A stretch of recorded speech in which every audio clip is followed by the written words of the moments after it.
Bertemu kembali dengan saya, Pendeta Muda Dr. Gigi Santi Tambunan. Saya percaya kita semua ada di dalam sukacita dan damai sejahtera yang daripada Tuhan. Dan kali ini kembali kita akan mendengarkan kebenaran firman Allah. Saya memberi judul perenungan hari ini adalah kalau bisa dipermudah, kenapa dipersulit? Tentunya jangan dibalik. Karena ada beberapa pemahaman juga yang berkata, kalau bisa dipersulit, kenapa dipermudah? Kita membaca dulu di dalam Roma pasal 12 ayat yang ketiga. Demikian bunyi firman Tuhan.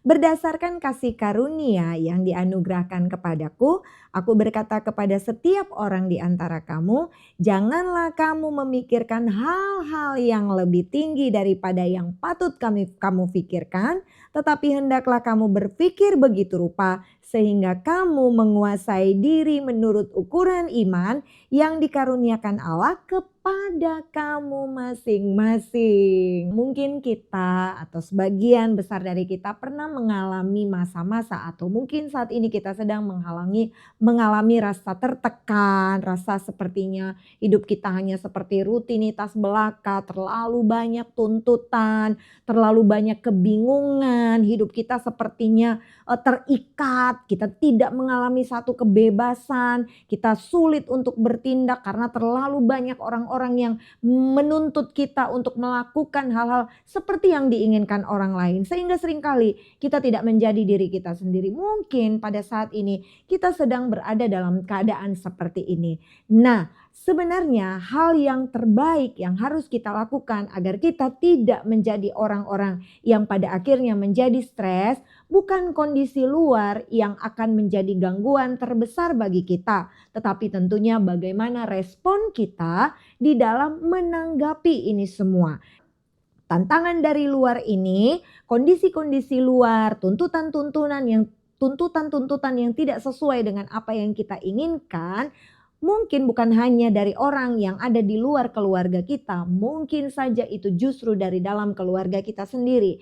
Tetapi pada hari ini kita sama-sama belajar, saya juga tetap belajar untuk menjadi orang-orang yang bisa menyederhanakan serumit apapun keadaan yang kita hadapi. Karena firman Tuhan dengan jelas tadi di bagian awal berkata bahwa hendaklah setiap orang di antara kamu jangan memikirkan hal-hal yang lebih tinggi daripada yang patut kamu pikirkan. Tetapi hendaklah kamu berpikir begitu rupa sehingga kamu menguasai diri menurut ukuran iman yang dikaruniakan Allah kepada kamu masing-masing. Di bagian yang pertama, untuk menyederhanakan segala sesuatu yang terlihat rumit saat ini adalah sederhanakan apa yang menjadi tujuan dan prioritas kita.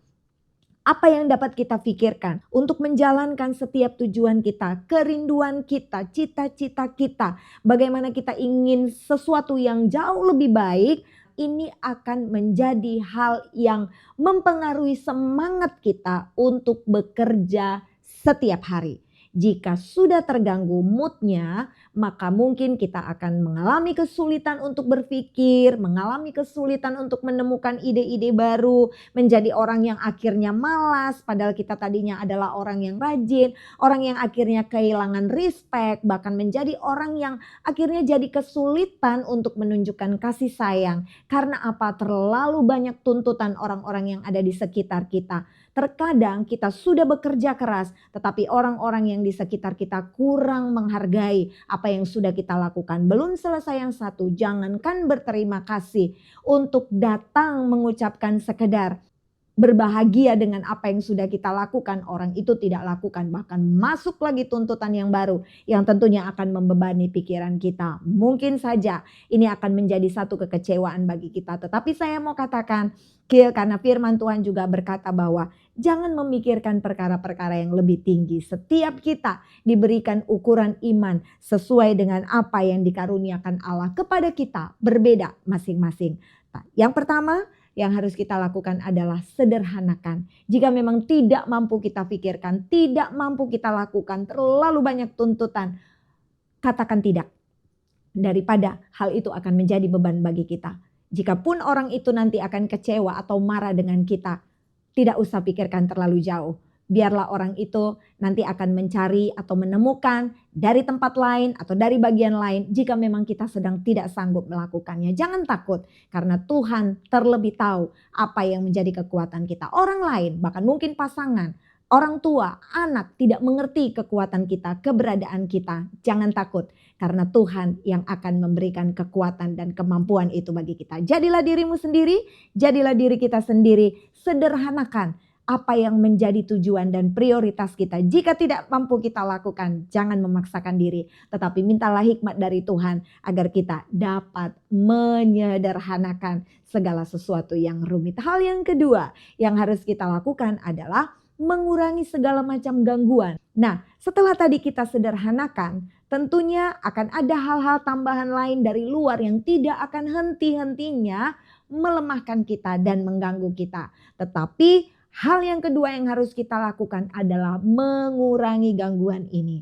Di dalam Efesus pasal 5 ayat yang ke-16, di sana dikatakan, pergunakanlah waktu yang ada karena hari-hari ini adalah hari-hari yang jahat. Nah, di dalam perjalanannya, di dalam mengatasi segala kerumitan, kesulitan, bahkan juga rasa stres yang semakin membuncah karena kita kesulitan untuk menjadi diri kita sendiri, bahkan mungkin sulit untuk berkata tidak. Kita harus fokus dengan apa yang menjadi pekerjaan kita. Jadi misalnya seperti penggunaan media sosial, penggunaan gadget, penggunaan handphone, ini juga harus kita pergunakan dengan sebaik-baiknya. Gadget ini dapat menjadikan sesuatu yang baik kepada kita, tetapi tentunya ini akan menjadi sesuatu yang buruk jika setiap hari, sepanjang hari kita mempergunakan gadget kita hanya untuk scroll saja dan tidak ada hal-hal yang bermanfaat yang kita dapatkan dari hal tersebut. Saya mau kita menerapkan satu teknik yang sederhana adalah 25 menit kita bekerja tanpa gangguan apapun, walaupun dalam 25 menit pertama itu gadget berbunyi atau ada panggilan telepon atau apapun, di 25 menit pertama kita harus fokus dengan pekerjaan kita tanpa terganggu dengan hal apapun. Setelah 25 menit pertama, 5 menit berikutnya kita boleh kembali melihat gadget, mungkin kita mau ke kamar mandi, berinteraksi dengan orang lain, membalas email, membalas telepon. Ini metode yang harus kita kerjakan agar kita belajar untuk mengurangi gangguan. Yang ketiga, agar kita dapat menyederhanakan segala sesuatu yang rumit, kita bayangkan hidup kita itu seperti taman bunga, ya. Taman yang dihiasi dengan banyak bunga, tetapi tentunya ada juga taman bunga yang dihiasi dengan begitu banyak rumput liar. Itu tergantung kita. Apakah kita mau hidup kita dihiasi dengan taman bunga, dengan banyak bunga-bungaan, ataukah kita biarkan rumput-rumput liar itu tumbuh dengan jauh lebih banyak, lebih tinggi dibandingkan bunga-bunga yang indah tadi. Kita harus menghilangkan segala beban emosional yang tidak perlu di dalam pikiran kita. Kenapa? Karena beban emosional ini seperti rasa putus asa, rasa tidak berdaya, atau omongan-omongan negatif yang ada di sekitar kita. Kemudian rasa tidak percaya diri, rasa tidak berharga, atau ada orang-orang yang mungkin selalu mengecewakan kita, orang-orang yang selalu membuat kita marah, ya. Kita memang memaafkan mereka. Cobalah untuk memaafkan. Memaafkan bukan melupakan. Karena kita tidak mungkin bisa melupakan segala sesuatu yang terjadi di dalam hidup kita. Kecuali kalau kita sudah mengalami gangguan, amnesia. Kita bisa melupakan. Tetapi memaafkan adalah memutus segala pengaruh-pengaruh emosional negatif yang berhubungan dengan konflik yang pernah kita lakukan. Ketika kita sudah memaafkan, berarti kita sudah melepaskan pengampunan dan tidak ada lagi rasa marah, rasa kecewa, rasa negatif ketika kita mengingat-ingat konflik itu. Karena kita sudah melepaskan, kita sudah memaafkan dengan menghilangkan hal ini, bukan mengurangi. Saya mau katakan yang nomor 3 ini harus benar-benar kita hilangkan beban emosionalnya.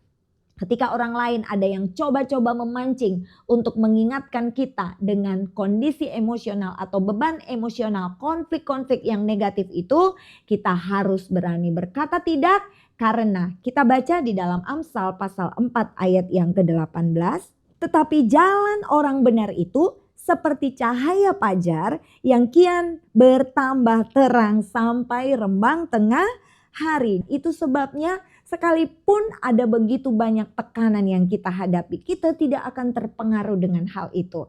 Karena kita sudah menghilangkan semua beban emosional itu. Kita semua sudah menyerahkan ke bawah kaki Tuhan. Kita serahkan Tuhan, inilah semua keadaan-keadaan yang selama ini membuat aku lemah, selama ini membuat aku putus asa, aku kecewa, aku dipenuhi dengan keparahan, aku dipenuhi dengan kepahitan. Kita serahkan semua kepada Tuhan sehingga kita menjadi orang yang akhirnya bersih dan dapat menanam begitu banyak bunga-bunga yang indah di taman bunga hidup kita. Haleluya. Jangan biarkan rumput-rumput liar itu yang tidak berguna itu akan mengganggu taman bunga yang indah yang memang harus kita persiapkan. Karena hidup itu sebenarnya indah, teman-teman yang kekasih. Tetapi kitalah yang dapat menatanya sedemikian rupa sehingga benar-benar menjadi keindahan taman bunga atau menjadi rumput liar.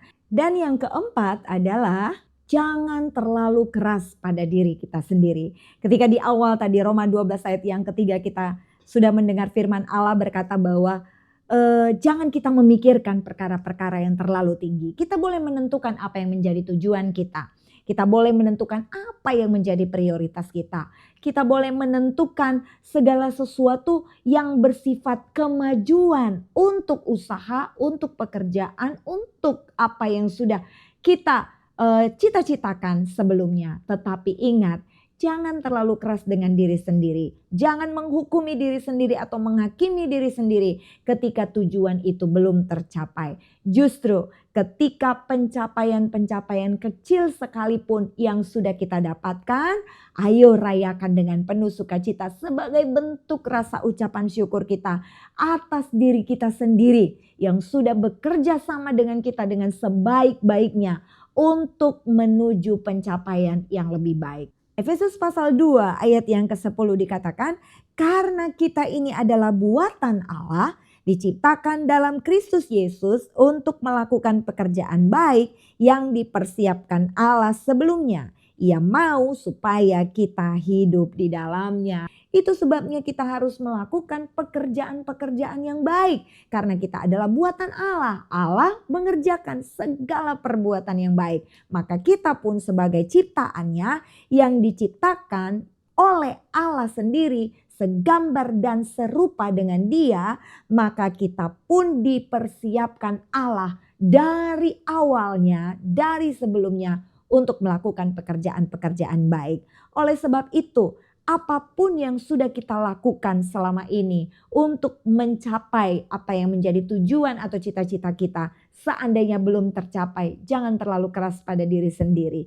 Hargai, bersyukurlah bahwa sampai pada titik ini kita sudah melakukannya karena kita bersama-sama dengan Allah. Ketika kita jatuh, jangan juga menjadi orang yang berputus asa, merasa bahwa kita adalah orang-orang yang akhirnya tidak menjadi saksi Kristus. Ketika kita sedang di dalam keadaan sakit, kita merasa lemah dan akhirnya merasa bahwa kita adalah seorang pelayan Tuhan yang paling terpuruk ya. Paling tidak berkenan kepada Tuhan. Jangan terlalu keras pada diri sendiri. Karena di dalam Roma 8 ayat 28 bahwa Allah turut bekerja untuk mendatangkan kebaikan bagi orang-orang yang mengasihi Tuhan, bagi orang-orang yang terpanggil sesuai dengan rencana Tuhan. Cara kita memandang inilah, cara kita merespon inilah berbagai aspek-aspek di dalam hidup kita yang menentukan hal itu rumit, hal itu sederhana, hal itu akan membuat kita menjadi orang yang kebingungan atau menjadi orang yang akhirnya sebenarnya berbahagia di dalam menanggapi sesuatunya. Respon itulah yang akan menentukan apakah itu akan menjadi beban bagi kita sendiri atau itu menjadi kesukaan bagi kita. Kita harus menikmati apapun yang terjadi dalam hidup kita karena kita percaya janji-janji firman Tuhan yang selalu berkata bahwa di dalam ayat yang terakhir Efesus 2 ayat yang 10 tadi dikatakan bahwa kita dipanggil untuk mengerjakan pekerjaan yang baik. Allah tidak mungkin memberikan kepada ciptaan-ciptaannya pekerjaan-pekerjaan yang tidak baik. Dia pasti sangat menghargakan apa yang dia ciptakan dan dia tidak akan mungkin mempermalukan apa yang sudah dia ciptakan. Itu sebabnya saya dan saudara, kita semuanya berharga. Jika kita bisa menyederhanakan hidup ini, kita membuat tahun-tahun dan waktu-waktu yang Tuhan percayakan bagi kita ini, membuat kita menjadi berbahagia dan kita membuatnya menjadi berkualitas karena kita tahu bahwa ini semua hanya sementara. Lakukanlah apa yang dapat kita bisa lakukan sebaik mungkin. Ingat, jangan juga terlalu menyiksa diri sendiri. Lakukan dengan sebaik mungkin, dengan penuh ketaatan, dengan minta hikmat dari Tuhan. Kembali di dalam Roma 12 ayat yang ketiga tadi dikatakan, jangan kita memikirkan perkara-perkara yang lebih tinggi. Karena Tuhan sudah mengaruniakan bagi kita ukuran iman masing-masing. Iman kita dengan yang lain tidak sama. Karunia iman satu dengan yang lain tidak sama. Itu sebabnya kitalah yang harus mengenali diri kita sendiri melalui hubungan kita dengan Tuhan. Maka kita akan mengenali bagaimana karunia iman kita, seberapa besar karunia iman kita. Sehingga melalui itu kita akan melangkah dan mengisi hari-hari kita selalu dengan penuh sukacita. Hari ini sederhanakan hidup kita. Sederhanakan apa yang selama ini membuat kita rumit. Jika memang kita sudah tidak bisa pikirkan, kita menyerah kepada Tuhan, serahkan pada Tuhan. Maka dia akan melakukan jauh lebih besar daripada apa yang kita doakan dan kita pikirkan. Tetap semangat, percaya bahwa hari-hari ini adalah hari-hari yang sifatnya sementara. Karena nanti kita akan menikmati kesenangan yang kekal, yaitu di surga bersama-sama dengan Allah Bapa kita. Tuhan Yesus memberkati kita semua. Haleluya.